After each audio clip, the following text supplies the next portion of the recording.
Good afternoon, and I'm joined here today by our Chief of Detectives and the Police Commissioner and Chief of Department because we have a strong person of interest in the shooting that shook our city last week. CEO Bryan Thompson of UnitedHealthcare was the victim of a senseless act of violence. Our officers have been working around the clock. Many of them did not go home to pursue this individual. It was crucial that we were able to remove him off the streets of America, and we were going to seek him out no matter where he was at the time. And so this is a strong person of interest. The police commissioner and chief of detectives will go over where we are right now in the investigation. He matches the description of the identification we've been looking for. He's also in possession of several items that we believe will connect him to this incident. How did we do it? Good old-fashioned police work. The chief of detectives and the police commissioner made the decision to release as much of a photo that we had at the time. We sent it across the country, and someone, a McDonald's employee, did something we ask every American to do. If you see something, say something, but most importantly, do something. And they did. And because of that, we believe we have a strong person of interest to deal with this case. I want to now turn it over to the Police Commissioner of the City of New York, Commissioner Tisch.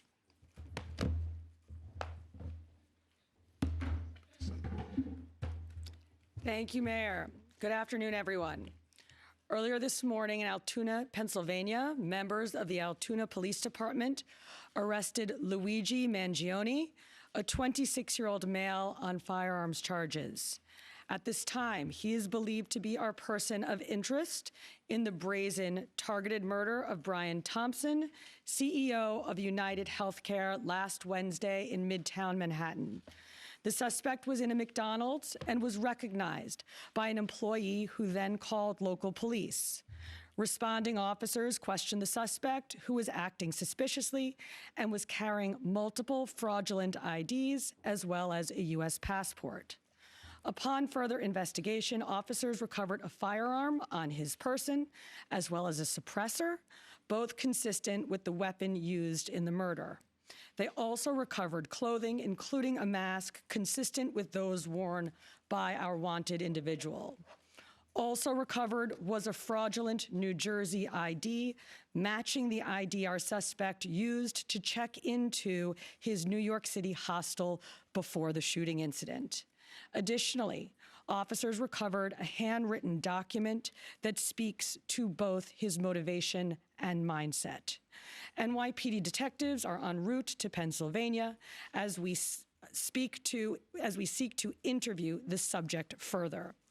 This apprehension is thanks to the tireless work of the greatest detectives in the world, and of course, the strong relationships we have with our local law enforcement partners. On every level, local, state, and federal, we all serve the same public safety mission. And this case, which captured the attention of an entire nation, is another example of how connected we are and how important it is to work together, share information, and pursue every lead. For just over 5 days, our NYPD investigators combed through thousands of hours of video, followed up on hundreds of tips, and processed every bit of forensic evidence, DNA, fingerprints, IP addresses, and so much more to tighten the net. We deployed drones, canine units, and scuba divers. We leveraged the domain awareness system, Argus cameras, and conducted aviation canvasses. And our detectives also went door to door, interviewing potential witnesses and doing the good old-fashioned police work that our investigators are famous for. This combination of old school detective work and new age technology is what led to this result today. And we must also acknowledge the instrumental role the media and the public played in this case. The images that we shared with the public were spread far and wide, and the tips we received led to the recovery of crucial evidence. We should never underestimate the power of the public to be our eyes and our ears in these investigations. This is the third time in 3 weeks that a member of the public has seen something and said something and done something that led to a high-profile arrest. The triple stabbing homicide in Manhattan, the gunpoint robberies in Queens during which an NYPD officer was shot, and now this. Now, the case will continue through the criminal justice process, and while we are proud of today's accomplishment, we must, of course, remember that a family is in mourning. I want to again extend my sympathies to Bryan's family, his co-workers, and all who knew him. Finally, I want to thank the women and men of the NYPD, especially our Detective Bureau personnel, with a strong assist from our intelligence analysts. We also thank the SAC of the FBI's Criminal Investigative Division, Leslie Rodriguez-Bekshies. And I want to commend the staff of the Manhattan DA's office, and especially DA Alvin Bragg. He has been working with us 24/7 on this case, and I am incredibly grateful for his partnership. I'll now pass it along to our great Chief of Detectives, Joe Kenny, who will provide additional information. Chief. Thank you, Commissioner. Good afternoon. As the Commissioner stated earlier, a male was taken into custody today in Altoona, Pennsylvania this morning. He has been identified as Luigi Nicholas Mangione. He's a male, 26 years old. He was born and raised in Maryland. We know he has ties to San Francisco, California, and his last known address was Honolulu, Hawaii. He has no prior arrest history in New York. Members of the NYPD Detective Bureau are currently traveling to Pennsylvania with members of the Manhattan District Attorney's Office to interview this subject. This case was brought to a successful conclusion based on the coordinated effort between numerous NYPD units, including the Intelligence and Counterterrorism Bureau, our federal partners at the FBI, the Manhattan District Attorney's Office, and of course, members of the Altoona Police Department in Pennsylvania. On Thursday, one day after this crime was committed, the NYPD released a photo of the shooter in this case. This picture was obtained by the NYPD during one of their extensive video canvasses.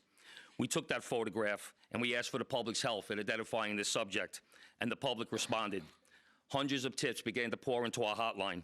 Each tip was investigated thoroughly, and we began to release additional photographs as they came into our possession.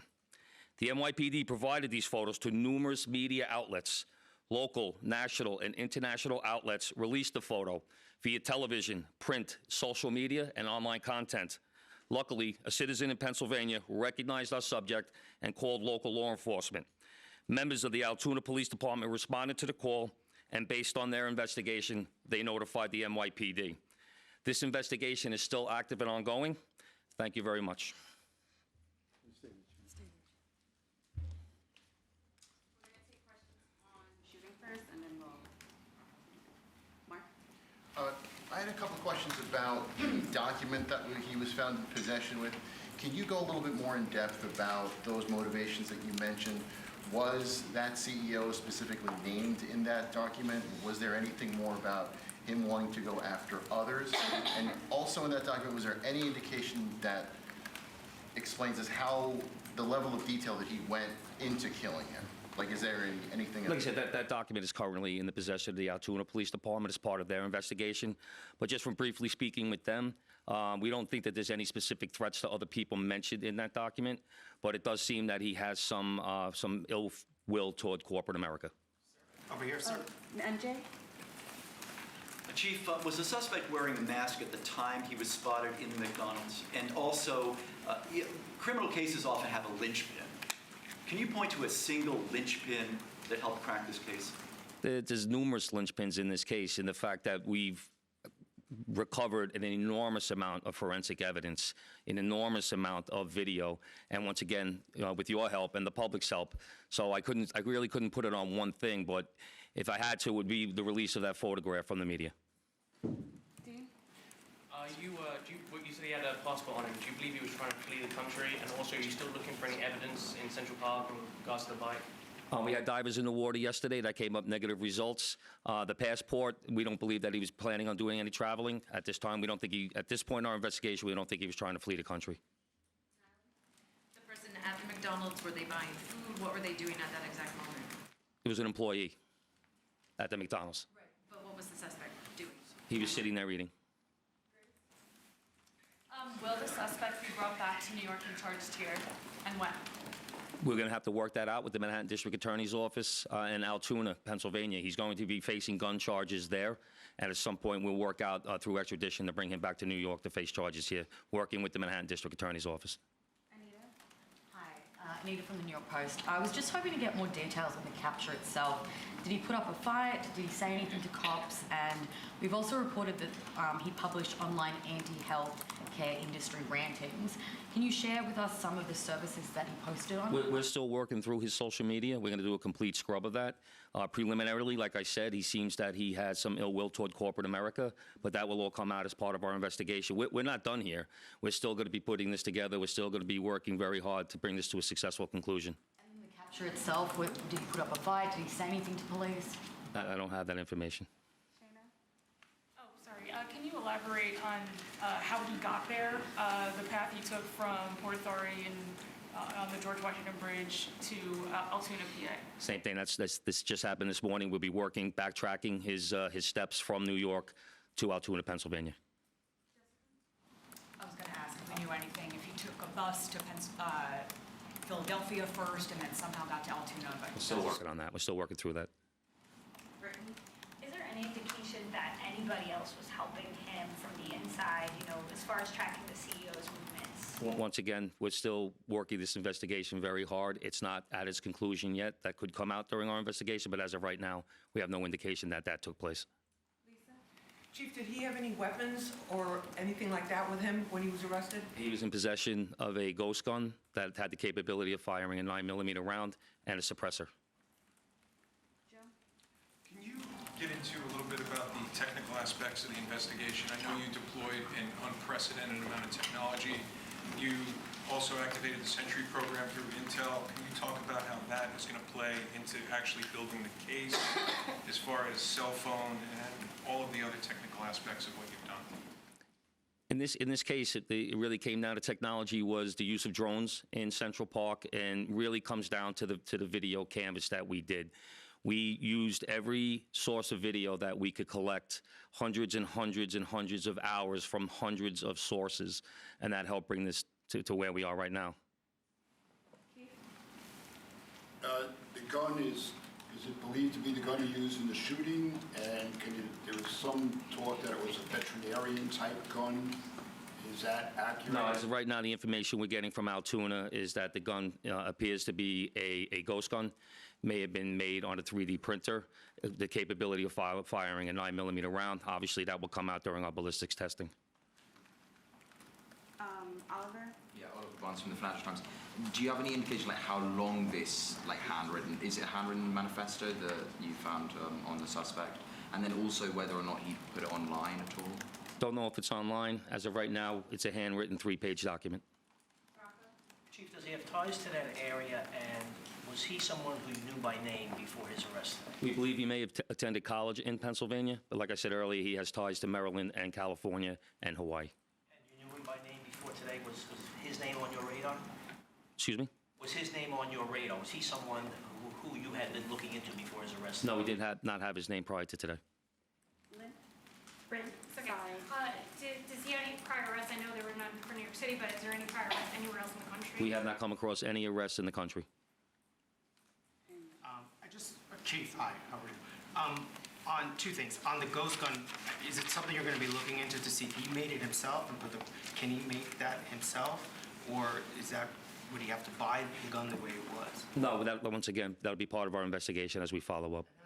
I mean, obviously he's going to face murder charges, but is there any chance that he could face any other charges because he was targeting the CEO and because of his writings and other things that we're now finding on him? Potentially federal charges or That other determination will be made by Alvin Bragg.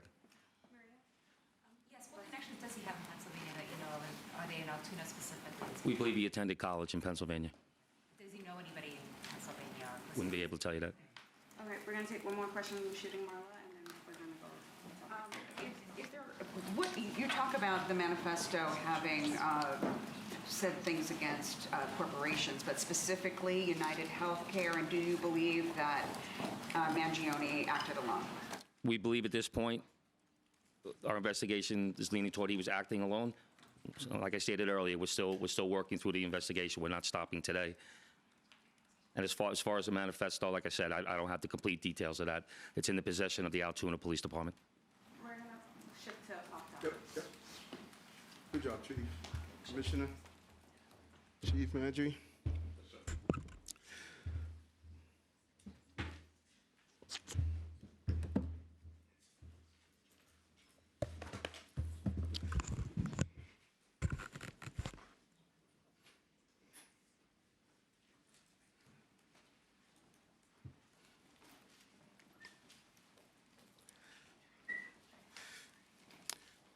Again, great job by the New York City Police Department. In certain aspects of this investigation and the crime itself is something that we have been zeroing in on.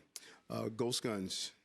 We have really talked about this since the beginning of the administration. They could be made on a 3D printer, and they are extremely dangerous, and we must do more on the federal level to clamp down on the availability of ghost guns. And it just really leads into just the top headers of what we did last week and what we're doing this week. This week is all about public safety. Public safety, I've stated over and over again, is a prerequisite to our prosperity, and we're going to continue to make this city a safe city. It's the safest big city in America, but anytime you have a crime of this magnitude, it shocks us, and it really has a major impact on the perception of crime in this city. This crime has continued to go down. We're going to continue to do what's needed. Today we announced an Every Block Count initiative, and the blocks that we identified since October, they have not had one shooting or one shots fired job that came over. We're going to add that on to our community link operation that has resulted in over 1,000 operations and over 700 complaints resolved, nearly 16,000 summonses issued, and over 200 people placed in shelter.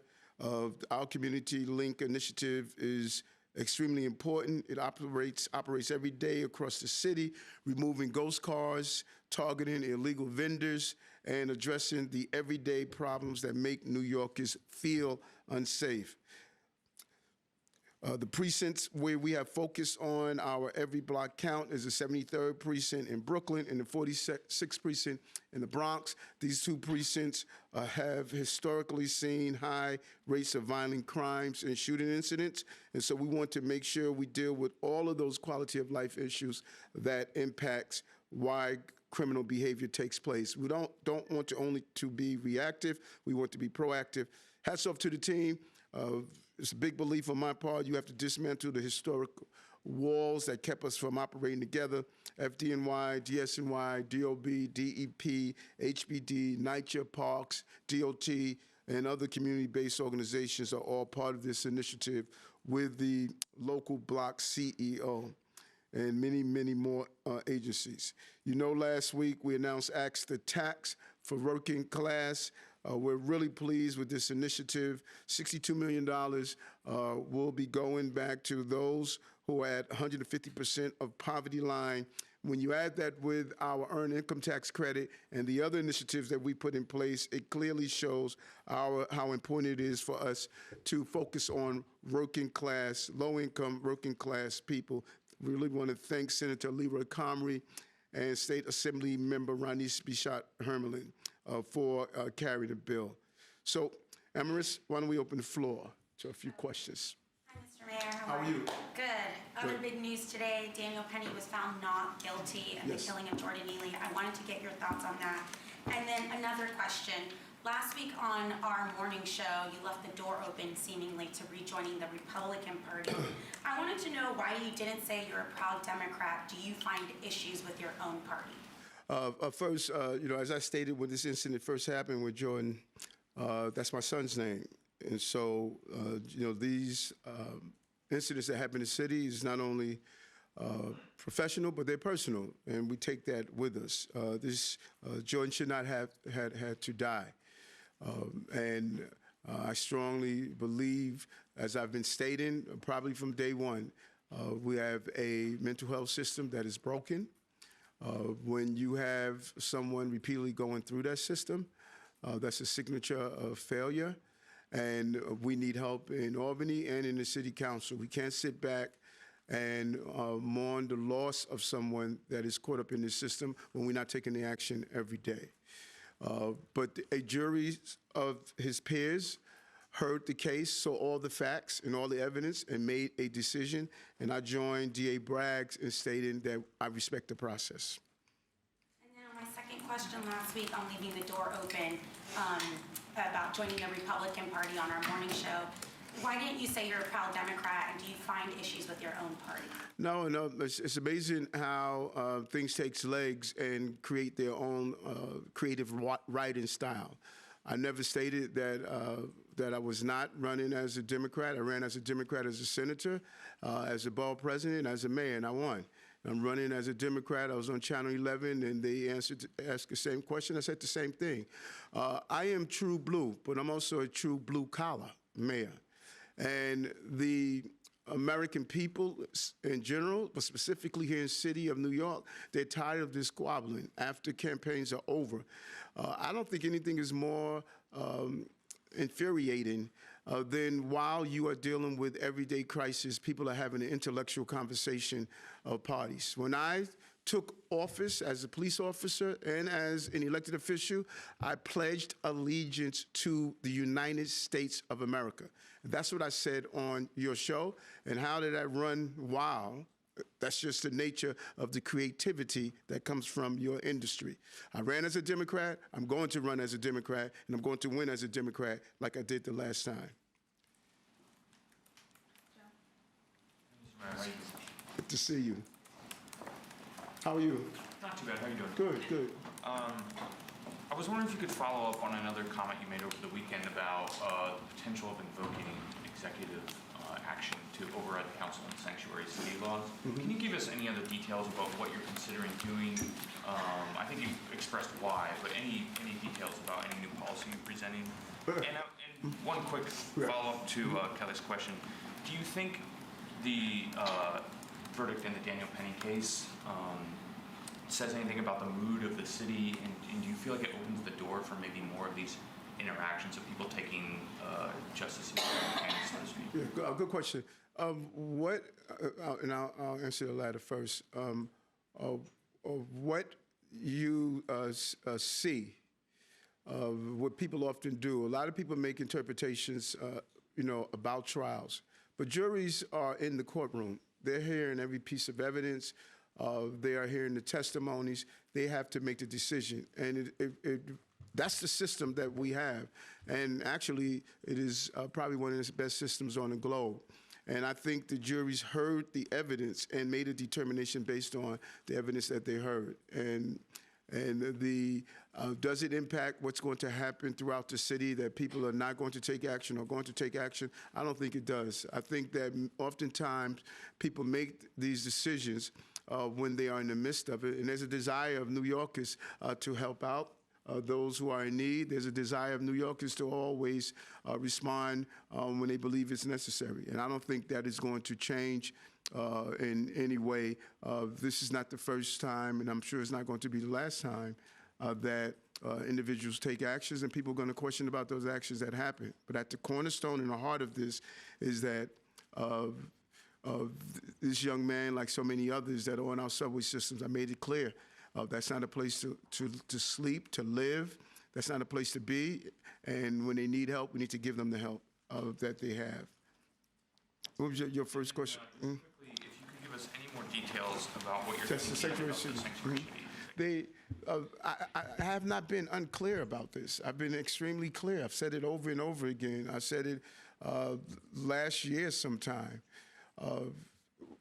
The part of the law that the city council, they have refused to change, that we cannot communicate with ICE when people commit serious violent acts. I disagree with that. That was not the sanctuary city law that Mayor Koch put in place. It was not the sanctuary city law that Mayor Bloomberg did. The previous administration made a major change. And there was a report over the weekend where a councilperson stated that, why don't you just open up the federal ICE office on Rikers Island? We can't. It's right. So, one should know what the law is and what the law isn't. And if I had legal standings to overturn that law, then that's the conversation I want to have with the court counsel. When we feel a law is unjust, we go to our court counsel and say, do we have legal standards? We're not going to do frivolous lawsuits just to say we're doing a lawsuit. I was just curious, are you going to add crime? Because there is a list of crimes where someone committed them. You can release a detainer if ICE has a judicial warrant. So is it a matter of adding more crimes? Is it a matter of what you just mentioned, allowing ICE to work on city property? Any specifics you can give us?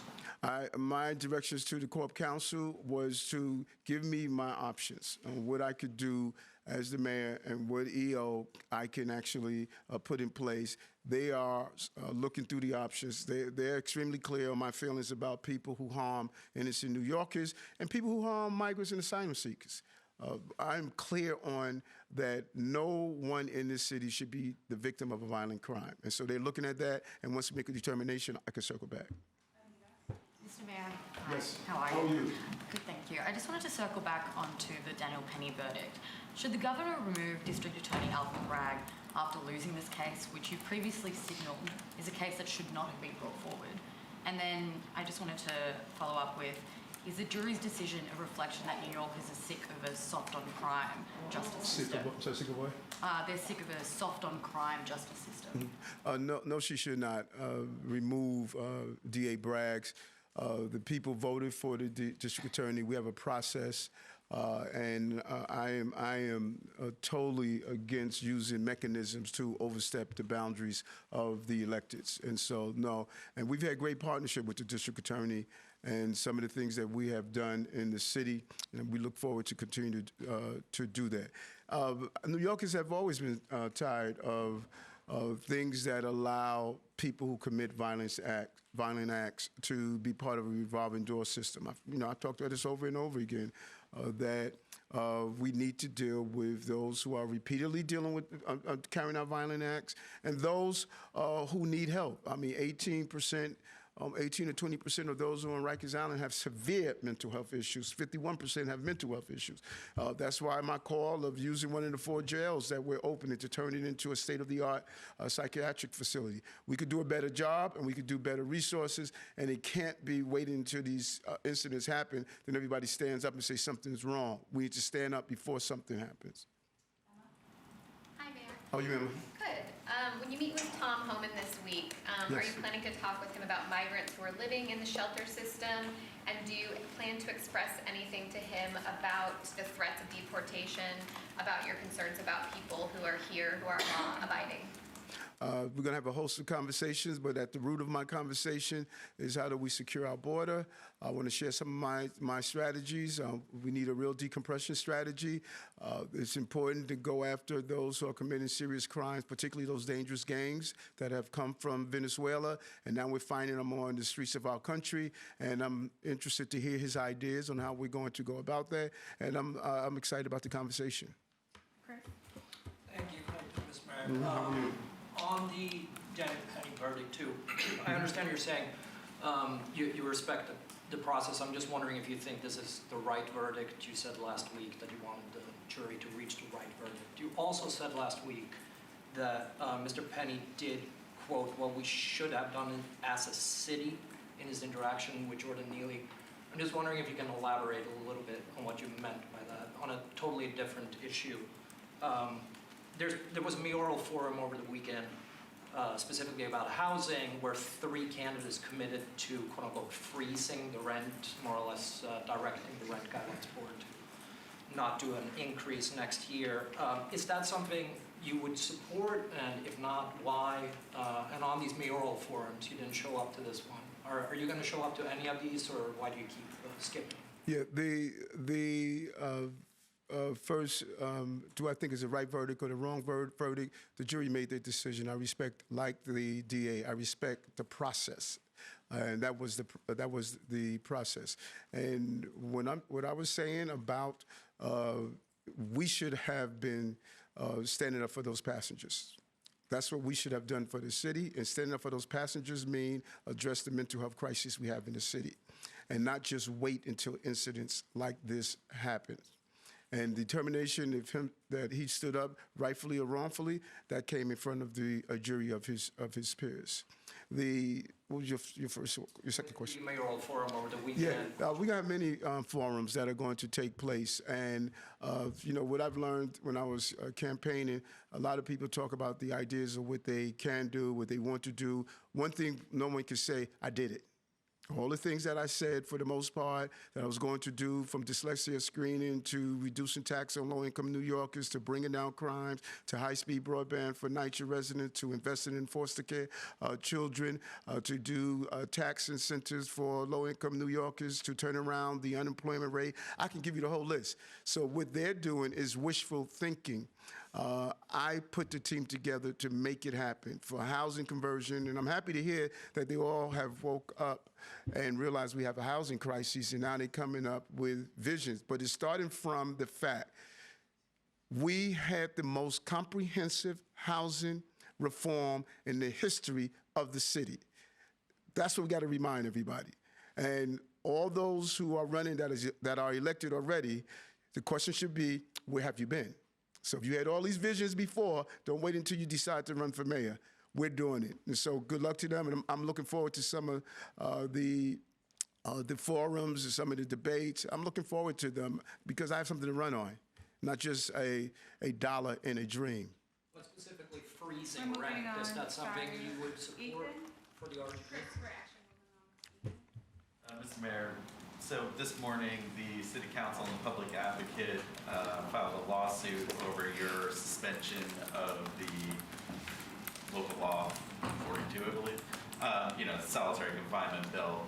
I'm just wondering what your reaction is to that, they're trying to prevent you from suspending that law. And it would be played out in courts. We just have a difference of opinion here. First of all, we don't have a sanctuary city. I mean, we don't have a solitary confinement, and I don't know why they keep saying that. We don't have a solitary confinement. And I'm not a hard guy to figure out. I made it clear over and over again. Public safety. And I don't go to Rikers Island just to, have a photo op. When I went on Thanksgiving Day, it was to talk to the correction officers and the inmates. It was to walk through and see, are we making progress? I've been on Rikers Island more than any mayor in the history of this city. And my job is to make sure correction officers are safe, the civilian employees are safe, and inmates are safe. 80% of those who are assaulted on Rikers Island are assaulted by other inmates. And I need to make sure that they're safe. And the way the law was written, it jeopardized their safety, and we took necessary steps after communicating with the Corporation Council, and the courts will make that decision. Yeah, Mayor Adams, with the CEO shooting, there was a constant stream of updates, surveillance images, Crime Stopper alerts, TV news spots, requests for information from the NYPD.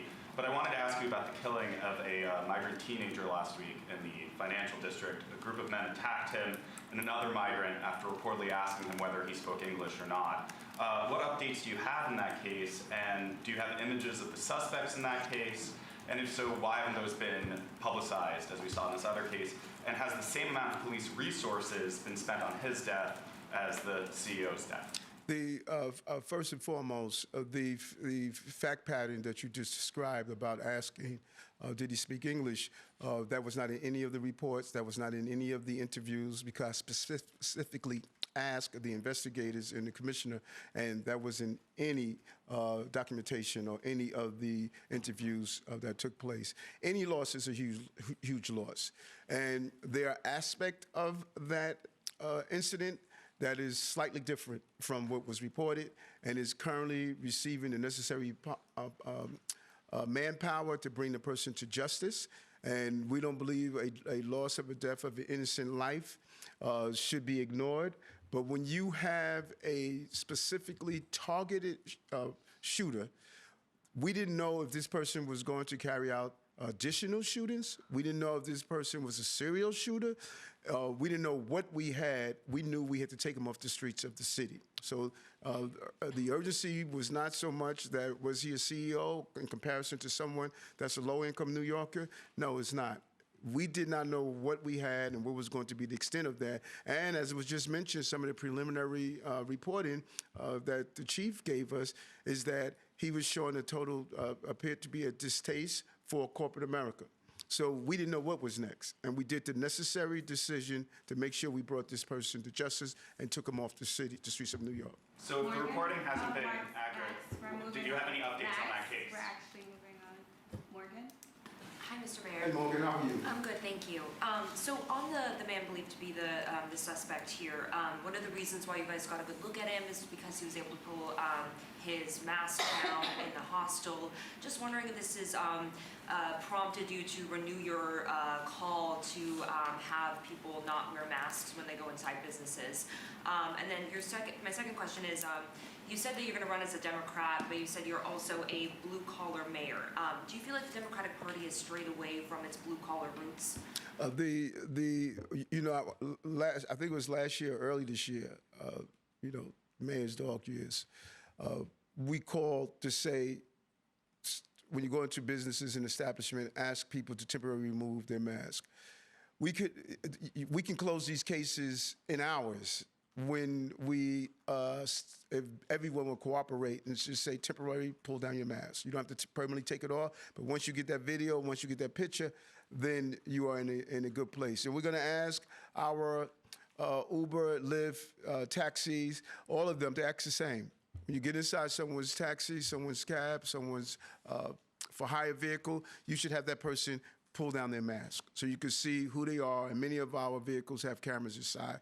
That would assist us greatly to apprehend the person involved and send the information across the country. And so I will continue to advocate a very smart, simple way of having a great tool for law enforcement, and we're going to continue to do that. The second question, you said that you're going to run as a Democrat, Yes. but The Democratic also, groups, yeah. right. No, I think that we are not doing a good job in speaking to working class people. And I've said this over and over again, and I said it pre-election, that our conversation is and must be here because those candidates were having a working class people conversation, and that's what I think the party needs to do.